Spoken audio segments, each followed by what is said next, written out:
नया यार के अब याराना भइल बा। नया यार के अब याराना भइल बा।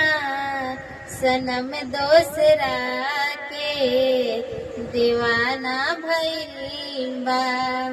सनम दोसरा के दीवाना भइल बा।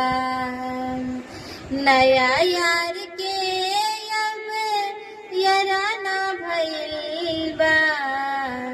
नया यार के अब याराना भइल बा। सनम दोसरा के दीवाना भइल बा।